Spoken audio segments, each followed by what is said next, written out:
Welcome to Bow Ties Are Sometimes Cool. Myself, Ashley, and Ed. Good evening, Ed. Good evening, Ash. How are you this evening? I'm okay. More about me in a second, just because everyone wants to hear about it. And how's James? James, you well? I feel I'm doing better than you today. Yeah. But we're all mighty concerned for you and very grateful to you for climbing up your sick bed to record this today, sir. I'm actually still in my sick bed technically, but yeah, no. I've not had a great week this week, gents. I've not been too well, although this is the best I've felt all week. So I thought I've got to come on here. I can't let you guys down. But what it has meant is, unlike young Edward, who tweeted about it before, I think, I haven't done my homework. So what we're going to do is this will be a new take on it. You're going to talk about it, gents. Sell it to me. I'll watch it based on how well you sell it. Yeah. So that'll do. So, tonight, we're going to be talking about Mr. Sylvester's favourite film of all time, possibly? Did you say? Yeah? Absolutely. No question. On that bombshell, you sit. What are you guys going to do? The same act? You wear the same fakakta suits? You'll scare people away. Thank you.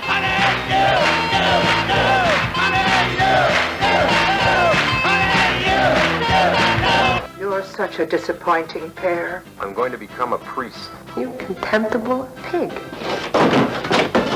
You gotta learn not to talk to nuns that way. White men, white women, the swastika is calling you.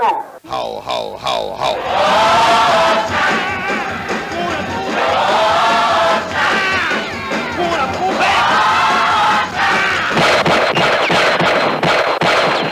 No problem. Back to that same old place, sweet home, Chicago.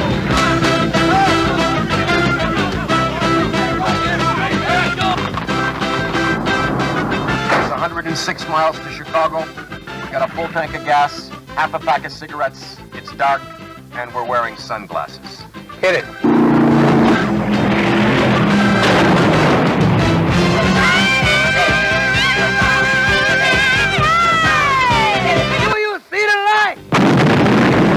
They're not gonna catch us. We're on a mission from God. You just tell us where they are, and there'll be no trouble.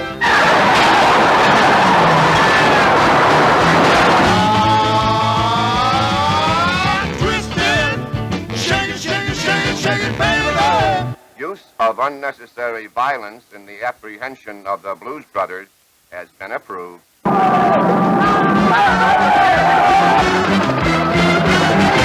Are you the police? No, ma'am. We're musicians. If I was given one film that I could keep and never see another film again, it will be the Blues Brothers. John Belushi, Dan Aykroyd. It is, yes, for reasons we'll go into. I've already set out my stall. It is, for me, a faultless movie. I adore everything about it. But I want to hear what Ed has to say before we crack into the detail. Okay, so today I have watched the Blues Brothers for the second time. The first time I ever watched the Blues Brothers was when we were doing the Christmas quiz a couple of Christmases ago with the questions for your good self, James. And I'm terrible. Things slip through my aging memory. I've got my brain like a leaky sieve, and I can't remember. I remember Dan Aykroyd and John Belushi, and I remember James Brown being in it, but I can't remember much else. So I thought I'll watch it again today. What a fantastic film! It's absolutely wonderful. I mean, you know, from that quite long, almost pre-credits bit in the beginning where Jake Blues has been released from prison, it's really slow, but the tension sort of builds up and builds, and you don't really see his face. And then you've got Elwood waiting outside in the police car, and that lighting, that orange lighting, it sort of makes you feel it sort of plays with you, makes you feel it's going to be some sort of gritty epic, and it's anything but. It's just fun. It's fun from beginning to end. It's a sort of caper movie in a way that the caper movies were made sort of in the 60s and 70s and tended to tail off during the 80s. It's almost like the last hurrah for the caper movie, the movie that everyone that was famous in the day seem to be in. And I mean, you guys will know I'm a confirmed metalhead. I said earlier on, I'm a big fan of Cradle of Filth as well. But the music in this, I mean, the music, the Peter Gunn theme when it's everything. James Brown, Aretha Franklin, everything about this film is absolutely phenomenally good. It's a feel-good film. It's a classic. It's one of those ones, you say the Blues Brothers, and people will know who you mean by the Blues Brothers. If you said someone, just draw me the Blues Brothers, someone will do some stick men with some sunglasses and the hats on. It's that much in the public consciousness. It had that much of an effect as a film. And yeah, I've got nothing but praise for it. I'm so happy. I'm so happy. I'm over the moon. I'm over the moon. I mean, it's amazing, even as a film by itself, and I'm not thinking about all the other stuff, the cultural phenomenon around it, that people still watch it regularly. It's always on the telly. As you say, you say the Blues Brothers to people, they'll know exactly who it is. But it wasn't. It was, reminding myself of some of the background to it. It wasn't just the movie. I mean, and there's also a bit of a misconception that they created it, that Aykroyd and Belushi created it as a skit for Saturday Night Live, and was a couple of years before the film came out. But it was never really intended as a skit because the pair of them were both into the music. Dan Aykroyd, when he joined the cast of Saturday Night Live, he came down from Canada, where I think he used to play with blues bands at the time when he was very young, and he rented his own blues bar when he got to New York, and he started to get Belushi into the music. He started hanging around with all the old blues musicians who, by that time, they weren't in the charts anymore. Nobody was really into that kind of stuff. Rock and roll had died. Disco was kind of there. Belushi and Aykroyd had no time for disco, and they wanted to go back into this old, real musicians. And they used to know all these people. They used to hang around with Curtis Delgado. They named Cab Calloway's character after him, I believe. And that whole look was picked up from the old bluesmen. So the hats, I think, was from John Lee Hooker. The suits were a throwback to the bebop era, which when in the 50s and 60s, if you were going to be taken seriously as a jazz musician, you would wear a conservative suit. The pencil ties and shades and everything like that. That was all a lovely little mixture of blues stuff. And I think the first gig they ever did, which was an album, which you actually might like it's a live album called Briefcase Full of Blues. I think it was from 78, and that was when they were the opening act for Steve Martin at the New York Amphitheatre. And the crowd was full of celebrities because Steve Martin was a huge thing. Back then, Jack Nicholson was in the front row, and they handpicked all the guys from the band. Perfect, good man. They handpicked the band. So the band themselves, who absolutely need as much praise as the actors, because the music is what makes the movie so memorable. You've got Doug Dunn, Steve Cropper in there, who were part of the Stax Records house band. So they were part of Booker T and the MGs. So all of the old Sam and Dave tracks, Sam Cooke tracks, Otis Redding tracks, Steve Cropper and Doug Dunn were playing on them. And they transposed that into the Blues Brothers band. Matt Guitar Murphy was a session musician with all of the old big blues names. Tom Malone played with Blood, Sweat and Tears. I think he and Alan Rubin and Lou Marini, I think, were part of the Saturday Night Live house band. Paul Schaefer was originally the organist, a keyboard player, and he couldn't be in the movie for contractual reasons, and Murphy Dunn came in and took over for him. But Schaefer helped put that band together. So they were all legitimate musicians. They weren't just doing this for a movie. And I think they came into that after a couple of years of playing together, where they already had that chemistry. And you can see straight away that really, really comes across on screen. I've just waffled a lot there. I've just info dumped on you all, haven't I? Sorry. So I'm going to say about, again, music, comedy, caper come together in perfect harmony. And when I was, forgive me for not mentioning him when I was going through my musical legends who were in it, but Ray Charles as well. I mean, Ray, you're in a film with Ray Charles. You get someone as legendary as that to play a comedy version of himself as a second-hand music store owner. It's just, that little 5-6 minutes he does, it's absolutely wonderful. And then, I mean, this is obviously post Star Wars, or should I call it A New Hope? That's for another time. Pre Empire Strikes Back. You got Carrie Fisher in it as the spurned girlfriend of Jake Blues, who is desperately trying to assassinate him, and it's wonderful. I mean, she's determined, but she's completely hapless, and it just works. It really works.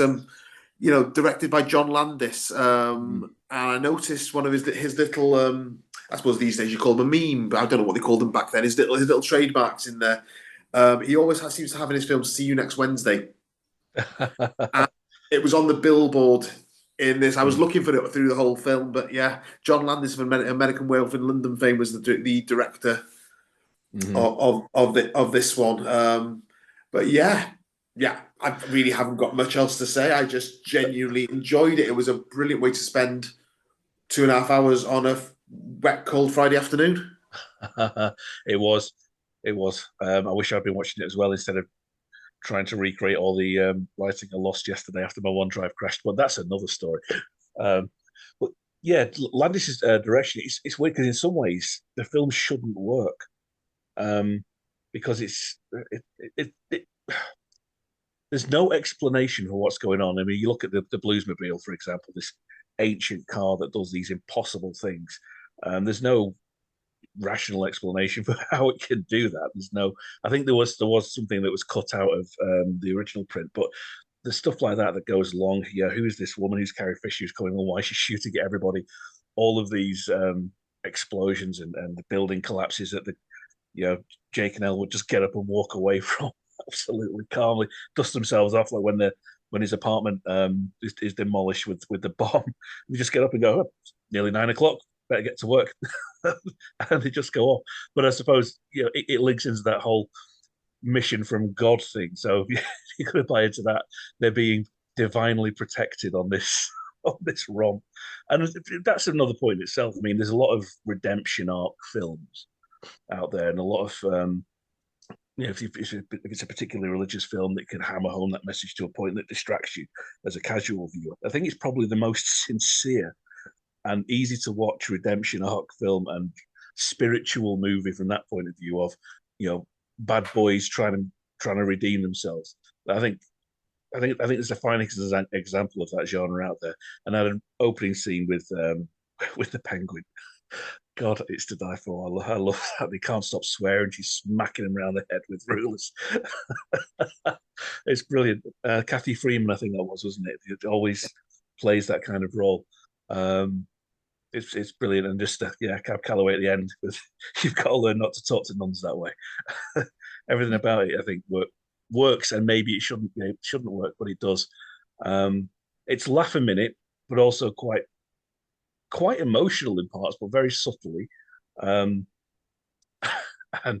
yeah, my word, I think it's one of those films I can't ever imagine it being remade. I don't know. I was thinking about that. So if you made the Blues Brothers today, who would you get in it, and who would be the musicians you'd have to do it? But I think it's one of those films that should be untouchable in that regard, and should be left alone to be what it is, and not try and do that again. No, you go on. So funny you're saying that about it being remade. As I was watching it, I turned to Haley and said, the only character I could cast immediately in a remake of it was John Candy's character. I reckon if it was remade today, because the rest are so iconic, and I mean he was just your comedy fat policeman. Really, he didn't have much else to do. But I think Jake and Elwood are so sort of sacrosanct as movie characters. I think anyone went to remake it, they'd be on the wrong foot straight away, because it'd be, no matter how good it was and who you got in it, it would always be unfavorably compared to the original. So this is just me thinking, oh, do you know, if this was made today, John Candy's part would be played by Jeff Green. I don't know if you know Curb Your Enthusiasm. Yeah, He plays Larry David's manager. I could see that. Yeah, that'd work. Yeah, but it is an interesting one. I mean, I don't know what the reasons for it were, but when they did make the sequel, don't want to spend too long talking about it, other than to say the music in it was great, but the screenplay was and production just wasn't there. John Goodman came in to fill the void. It was a different character, he played a different character, but he was essentially playing the Jake role. And you know what? He is a great singer. You wouldn't expect it. He is a great singer, and he knows his music, so he loved doing it, and he was absolutely fine. I love him. I love him in everything I ever see him in. I think he's a great actor. But as you say, you're automatically going to unfavorably compare him. But I think when they were writing it, it was supposed to be Jim Belushi. And these days, because the band, although I think there's only Tom and Blue Lou left in it from the original lineup, a few of them sadly have passed. The Blues Brothers band does still do world tours. And when Dan Aykroyd joins them, Jim Belushi's with him. And he's not being Jake, he's playing a different brother. But I think the intention was for Jim to be in the sequel. I don't know how that would have worked either. I think he would have been in the same position. You just constantly would be looking at it thinking that's not John Belushi, that's not Jake. I think it was probably unwise to do the sequel, but hey, the music in it was great. And yeah, I think it's one of those things you've got to leave it, you've got to let it be. So go on then, Ned. You're probably more critical, or capable of being more critical about it, because I just adore everything about it, and I won't hear a word against it. Was there any part of it that you would have tweaked, or that you didn't like, or didn't quite work for you? Do you know, sometimes it's quite a long film. It's 2 hours 20, and when I saw the runtime, I thought 2 hours 20. Okay, usually this sort of film, that sort of late 70s, early 80s comedies tend to be in the 90-minute mark. This has got an extra 45, 50 minutes on it, and I really thought it may sag. And to be honest, I can't think of a single point in it where there was any fat that could be trimmed. Even all the silly car chases at the end, they all added to the plot. It was almost at the end, it was getting sillier and sillier. And you said about it's quite fantastical. So in my head, I was thinking about it sort of exists in the same universe as the 67 Casino Royale. It's that sort of heightened reality, almost cartoonish reality, where the laws of physics don't really apply like they do in our universe. So you can get, the Bluesmobile doing that impossible jump over the bridge at the beginning. You can get the Nazis in the car falling off. But them being higher than skyscrapers, and then when they hit the floor, they go straight down, hopefully straight down to hell.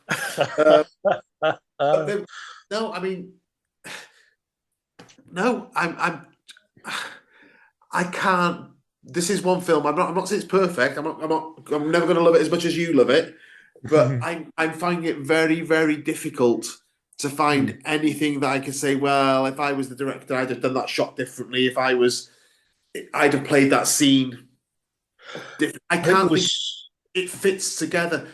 I think it's very, for a long film, it's incredibly tightly edited, and it's so well directed. It does everything it needs to do, and it ends, with Jailhouse Rock, it actually ends leaving you wanting more. Yeah, it does. It ends at exactly the right spot. But I think a lot of that, it certainly was down to Lance. One point I just thought of, remember Lou Marini saying, and I didn't even notice it until I'd heard him say it in an interview. I went back and watched it, and oh god, yeah, he's right. That is a little bit annoying. In the cafe scene where Aretha's doing a number, singing "Think," the boys are dancing along to it, and Matt Murphy's there, looking browbeaten as he's pecking his head. And Blue Lou picks up his saxophone, goes and stands on top of the counter. On every shot of him on top of the counter, and it was deliberate apparently, John Landis cuts his head off, so you don't see his head, you just see his neck down. And apparently that was that was just a deliberate decision because John Landis thought it was funny. It just amused him to cut his head off every time. So when he first saw the film, he was like, I've hardly got any lines. I'm hardly in the film. You've cut my fucking head off. But I can see why that would piss him off. But I don't even notice it. But I think the editing and the tightness of it was entirely down to him. When Dan Aykroyd wrote it, they called it, the original script, they called it The Tome because it was so big. And each individual band member had their own origin story. They would go to each one in turn and recruit them for the band. And it was going on for like 3-4 hours, this screenplay. And, Landis said, there's no way I can make this. It's ridiculous. Let's just trim it and get it down. And yeah, I think he got the trim in, as you say. Perfect. It's spot on. There isn't a point in the movie where you're glancing at your watch and thinking, how long have I got left with this one? No. So interesting. Yeah. It was good for the, I think it resulted in a bit of an upturn in either the careers or the fortune, certainly some of the people who were in it who tragically were starting to be forgotten by that stage, which is horrible and should never happen. So it's good that I think it had that impact and it reminded people that a different kind of music existed. Borner's not a blues man, is he? He told us the other day. No, he's not a blues man. Fair, but the music in this is so good, and you couldn't have the film without the music. It wouldn't work. It's so intrinsic to the film itself. It's just brilliant. And I'll tell you then again, my little feeling about sort of how good the editing is. They've done the concert, they've escaped, and you realise you've got about half an hour of this film to go. So you've got ostensibly what is a huge car chase for half an hour. Really, that's all it is an amazingly big car chase going on. And the stakes get higher and higher. They get the police, then they get the army. And they get, they finally get into the place, and they're doing criminal things for the right reason to save an orphanage. Can't take that away. Can't take that away. And it's just amazing. Everyone's after them. The National Guard's after them, and they get to that tax office, and it's just that scene of them sort of must be about a minute of them going up in the lift to the awful lift music, and even you're not thinking get on with it because it just works so well. It's quite tense, that scene, isn't it? Yeah. The army storming the windows and following up the stairs, and they're just up in the lift. Yeah. And that's the one question I got wrong, wasn't it, in the quiz? That's Steven Spielberg on the playing the tax assessor. And it's perfect. It all comes together, and I suppose if you're going to treat it as almost a religious movie, it all comes together at the right point. You get the receipt and click. Handcuffs on straight away as soon as it's handed over. It is based on a false premise, though, I suppose, isn't it? Another reason why the film shouldn't work, because it's a Catholic orphanage wouldn't be liable for taxes in America, because churches don't get taxed. Is that different state by state, though? Maybe. We'll let them get away with that. I don't care. It's a good thing. we don't care. We don't care on that. But no, I mean, it's a sort of, like you say about redemption arc. Yeah, they are back in jail, but as in life, unfortunately, there's the law and there's justice, and the law states they're criminals, and they have wrecked half the state. But if you believe in God, if you believe in heaven, their place in heaven is secure because they've saved an orphanage. Yeah, it's lovely. They've given up their liberty to save others that they don't even know. Yeah, and given us fabulous music along the way. It is. Oh, I'm so glad you enjoyed it. And I was thinking I was going to have to fight with you on this one. No, we'll do an Ed special next time. I'll myself be convinced. Oh God, can you imagine? If I say, guys, can you watch Lost Highway or Videodrome or David Lynch's Dune or something like that? Well, we did say we do Dune, didn't we? We kind of agreed to that already. And I did watch Dune, but it was a long time ago. You saw my pictures yesterday. Dirty Dancing has arrived, so it's ready whenever you guys are. Yeah, but hold on to your hats, people. We're going to have a Dirty Dancing special. But we are digressing. Ash, I'm going to bring you back in here. Does what Mr. Sylvester and myself say make you feel, I might give that a go? I've been in my sick bed. It might cheer me up. Yeah, definitely. I just got to work out how to link up my DVD player. That's the only thing. Anyway, that aside, forget that for a second. Yeah, definitely, chaps. I've seen that. I've seen the trailer for it, and I have seen bits of it. I watched a little bit going back to when we were going to do the Christmas quiz. So I have seen bits of it, but I haven't seen it all the way through. And cool. I'm going to give that one a go. Oh, now we can all score it. Yeah. So James, come on. I don't have to. I'm not even going to insult you by trying to guess. No, I mean, this is one of those can it go up to 11 moments. It's full marks for me. Yeah. If I gave it full marks, I think it be up there. Full marks are reserved for my absolute favourites like With Nail and Die and Lost Highway and stuff and Midsommar and things like that. But I'm going to give this a 9. So it won't break my top 30, but it will definitely break my top 100 films. Definitely 9, an absolute and a strong 9 at that. I will come back to it. It's the sort of film I think if I'm at a loose end and I fancy something that's going to cheer me up, I'll put that on. You know what? I will take that all day long. I'm so happy. That means so much to me. Well, on that bombshell, mimicking Ash for one night only, just like the Blues Brothers, I've been James. I've been Ed on a mission from God. I've been Ilash. Good night. 1, 2, 1, 2, 3, 4.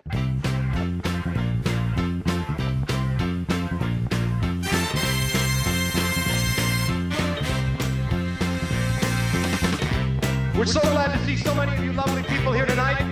We would especially like to welcome all the representatives of Illinois' law enforcement community who have chosen to join us here in the Palace Hotel Ballroom at this time.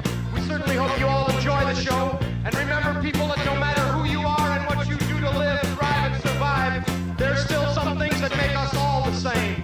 You, me, them, everybody. Everybody.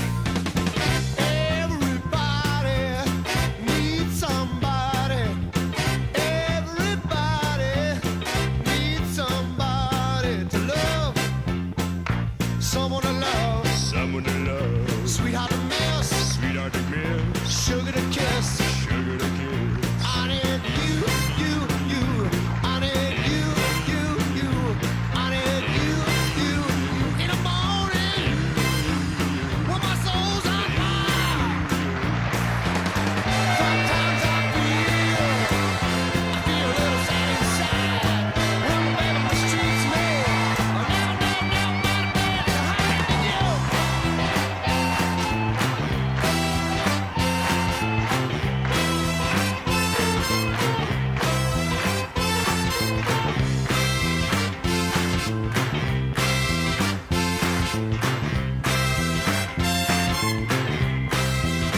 you. Sometimes I feel a little sad inside when my baby mistreats me. I'll never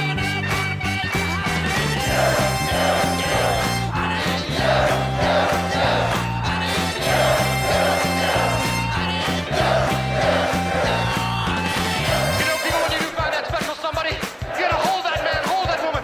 Love him, please him, squeeze her, please her. Signify your feelings with every gentle caress. Because it's so important to have that special somebody.